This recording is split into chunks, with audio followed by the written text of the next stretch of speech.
ఓం శ్రీగురుభ్యో నమః. హరి ఓం. జగతం పితరం వందే పార్వతీ పరమేశ్వరం.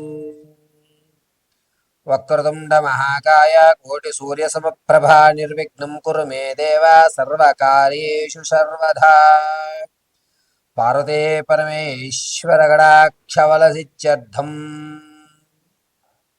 అందరికీ కూడా నమస్కారం.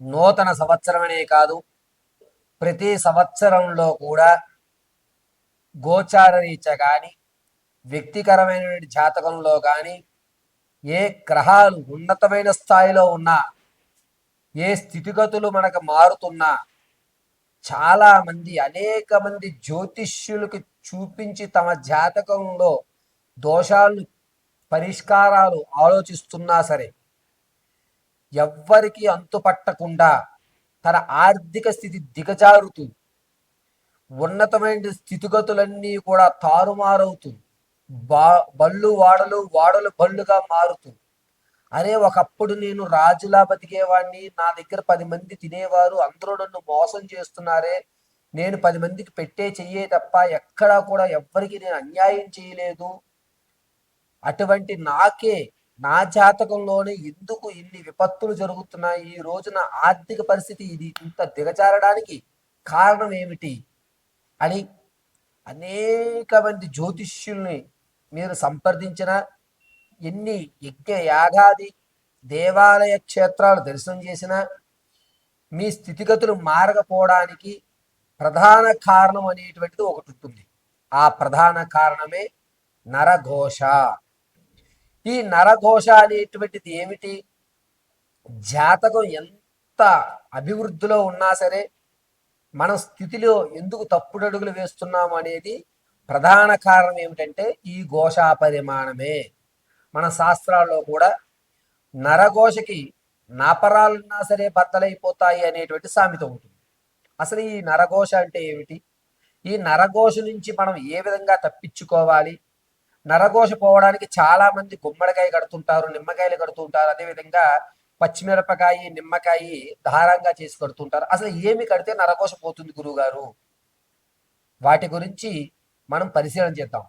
నేను చెప్తున్నది ఖచ్చితంగా చెప్తున్నాను, 100% ఏ ఇంట అయితే నరఘోష ఉంది అని మీరు బాధపడుతున్నారో, ఎవరైతే స్థితిగతులు మారడం లేదు అని బాధపడుతున్నారో, అయ్యా మేము ఆర్థికంగా దిగజారిపోతున్నాము, మాకు సరైన మార్గం కనిపించే విధంగా చూడండి గురువుగారని ఎవరైతే అనుకుంటున్నారో వారికి నేను చెప్పే రెమెడీస్ ఖచ్చితంగా పనిచేస్తాయి. అద్భుతమైన ఫలితాలు మీకు ఇవ్వడం జరుగుతుంది.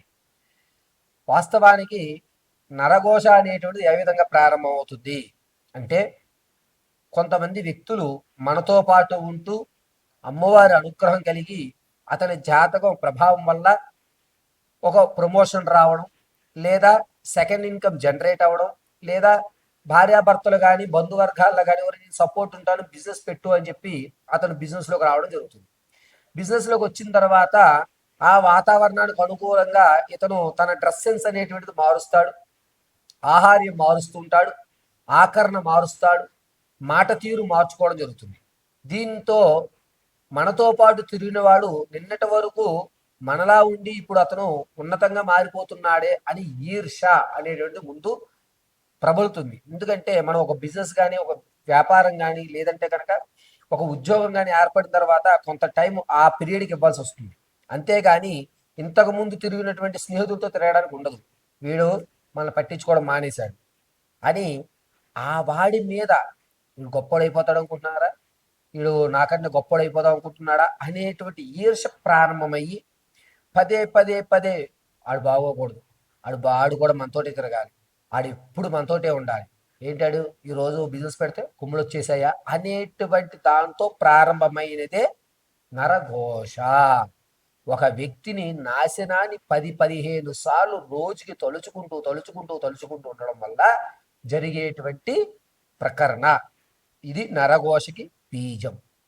సరే గురుగారు, మరి అలా అనుకుంటే మనం మనకు ఎదగాలి కదా, ఆ ఘోష నుంచి ఏ విధంగా తప్పించుకోవాలి అని అంటే, మొట్టమొదటగా మనం అభివృద్ధి చెందాలి అనుకుంటున్నప్పుడు దైవానుగ్రహానికి సంబంధించినటువంటి మంత్ర జపాన్ని కానీ, లేదా మీరు స్థితి మార్చుకోవాలనుకున్నప్పుడు ఇంట్లో ఆవు పిడకతో దాసిన చెక్క, ఇలాచి, మిరియాలు బాగా దంచి పచ్చకర్పూరము, తులసి పువ్వు వీటితో పొగ వేయాలి. ఈ పొగ వేయడం వల్ల మీ మీద ఈర్ష అనేటువంటిది ఎదుటి వ్యక్తికి రాదు. మీతో పోలే బాగుపడదా అనుకుంటున్నాడు, వాడు బాగుపడ్డాడు అనుకో, నన్ను కూడా పార్ట్నర్ చేసుకుంటాడు, నాకు ఒక అవకాశం కల్పిస్తాడు. ఈ విధంగా మారే అవకాశం మన ఇంటి వాతావరణం మనకి కలగజేస్తుంది. ఇది మొట్టమొదటిగా జరిగేది. రెండు, ఎప్పుడైతే ఈర్ష అనేటువంటిది లేదో అప్పుడు మన గురించి మిగిలిన వాళ్ళందరూ కూడా పాజిటివ్గా ఆలోచించడం మొదలు పెడతారు. ఇక ఘోష వచ్చింది, గురుగారు మేము ఇంతకుముందు బాగా సంపాదించామండి, ఈ మధ్య వాళ్ళు వీళ్ళు అబ్బో మీదేంటి మీదేంటి ఇలా జరుగుతోంది అని చెప్పి ఏడుపు ఎక్కువైపోయిందండి అంటారు. అప్పుడు ఏం చేయాలి అంటే గుమ్మడికాయ కట్టకూడదు. గుమ్మడికాయ కట్టిన తర్వాత 6 నెలల్లోనో 3 నెలల్లోనో కులిపోతూ ఉంటాయి. అప్పుడు ఘోష మనకి నరఘోష ఎక్కువైంది అనేది మనం ఐడెంటిఫై చేయాలి. అదొక చిన్న సాంకేతం. మన ఇంట్లో నెగిటివ్ ఎనర్జీ ప్రారంభమైంది అనేది ఎలా తెలుసుకుంటాం? గుమ్మడికాయ అనేటువంటిది కుళ్ళిపోయినా, వాటర్ కిందకి జారిపోయినా దానితో ఇది ఇంట్లో ఏదో జరుగుతోంది అని శ్రీకారం. దానికి రెమెడీ ఏమిటి అంటే పట్టిక తెచ్చుకోండి. మీకు దగ్గరలో ఉన్నటువంటి ఏదన్నా అమ్మవారి దేవాలయంలో రేపు అమావాస్య అనగా ఈరోజు గుళ్ళో ఇచ్చేయండి. అంటే చతుర్దశి తిథి నాడు మీరు దేవాలయంలో ఇవ్వాలి. ఎప్పుడు సాయంత్రం 4:30 తర్వాత దేవాలయంలో గుమ్మడికాయ ఇచ్చేసి దాన్ని నీట్గా పసుపు రాసి బొట్టు పెట్టి పట్టిక గుమ్మడికాయ రెండూ కూడా అమ్మవారి సన్నిధిలోకి పంపించేయాలి. రాత్రి చతుర్దశి తిథినంతా కూడా ఉంటుంది. ఆ అమావాస్య రోజు చక్కగా స్నానం చేసి దేవాలయానికి వెళ్ళి అమ్మవారి దగ్గర ఉన్నటువంటి కుంకుమ, ఈ పట్టిక, ఆ గుమ్మడికాయ 3 కూడా ఉదయం 9:30 నుంచి 11 లోపు తెచ్చుకోవాలి. తెచ్చుకుని గుమ్మడికాయని కట్టద్దు. గుమ్మడికాయని గుమ్మం బయటగా ఒక పక్కగా పెట్టుకోండి. ఈ పట్టిక మాత్రం కనబడే విధంగా కట్టి అందలి పసుపు కుంకుమతోటి, అమ్మవారి దగ్గర నుంచి తెచ్చిన కుంకుమతోటి కూడా చక్కగా రంగరించి, నెయ్యి వేసి రంగరించి ఓంకారం రాసి పైన పెట్టుకోండి.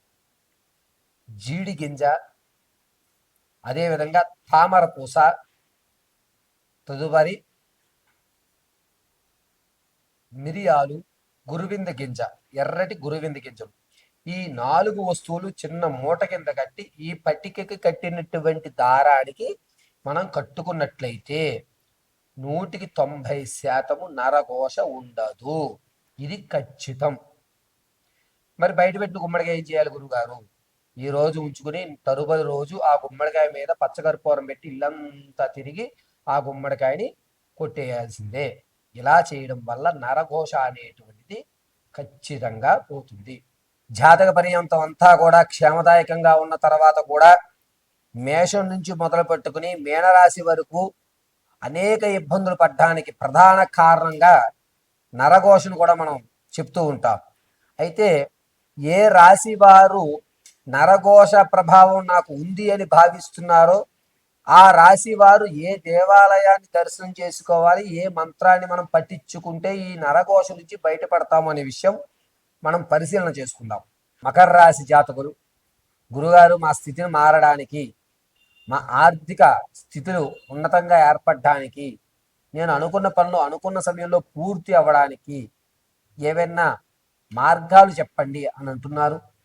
అయ్యా, మకర రాశి వారు మీ స్థితిని మార్చుకోవాలి అనుకుంటే కనుక వెంకటేశ్వర స్వామి వారి ఆరాధన మించిన ఆరాధన మీకు లేదు. కుదిరితే సమయం అనుకూలించుకుని మీరు అన్నవరం సత్యనారాయణ స్వామి వారి దర్శనం చేయండి. మీకు అద్భుతంగా కలిసి వస్తుంది. పైగా మకర రాశి వారు తులసి మాలను మాలగా ధరించండి.